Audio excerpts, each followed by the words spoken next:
பாட்டி ஒரு நிமிஷம், இதெல்லாம் சுத்தம் பண்றதுக்கு எவ்வளவு நேரம் ஆகும்? சுத்தம் பண்ண முடியாது கண்ணு. சுத்தமே பண்ண முடியாதா? இது எவ்வளவு நேரம் ஆகும் சொல்லுங்க? அரை நாள் ஆகுங்க, அப்பதான் கழுவ முடியும். கண்டிப்பா அரை நாள் ஆகும் தானே. ஆனா நான் இதை 5 நிமிஷத்துல கிளீன் பண்ணி காட்டுட்டா? அப்படியே வெயிட் பண்ணுங்க. அந்த மருந்து கொண்டு வாங்க.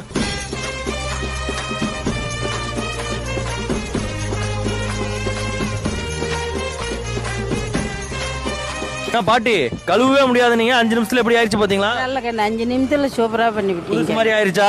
ஓகே, நீங்களே வந்து பாத்துருப்பீங்க இந்த குடமும் இந்த விளக்கும் வந்து முன்னாடி எப்படி இருந்துட்டு. ஜஸ்ட் ஒரு 5 நிமிஷம் தான் அந்த ஸ்ப்ரே. ப்ரோ அதை கொடுங்களேன். சோ இந்த லிக்விட் தான் இது வந்து பாத்தீங்கன்னா ஸ்டேபியரோட copper and brass cleaner. So பித்தளை, செம்பு இந்த மாதிரி பூஜை சாமான்லாம் இருக்கு இல்லையா, அதை கிளீன் பண்றதுக்கு வந்து யூஸ் பண்ணிக்கலாம். ஜஸ்ட் இதை வந்து அந்த பாத்திரத்து மேல ஸ்ப்ரே பண்ணி விட்டுட்டு ஒரு 5 நிமிஷத்துக்கு அப்புறம் அப்படியே கிளீன் பண்ணீங்கன்னா கம்ப்ளீட்டா வந்து புதுசு மாதிரியே வந்து மாறிடும். இப்போ வந்து கார்த்திகை தீபம்லாம் வரப்போகுது. நிறைய பேர் விளக்கெல்லாம் எடுத்து கழுவணும்னு எடுத்து வைப்பீங்க. அந்த டைம்ல இது ரொம்ப யூஸ்ஃபுல்லா இருக்கும். இந்த கிளீனரோட பிரைஸ் பாத்தீங்க அப்படின்னா 199 வருது. stepure.net அப்படின்ற வெப்சைட்ல ஆர்டர் பண்ணிக்கலாம். இல்லனா உங்க கான்டாக்ட் டீடைல்ஸ் கீழ இருக்கு, கான்டாக்ட் பண்ணி ஆர்டர் பண்ணிக்கோங்க.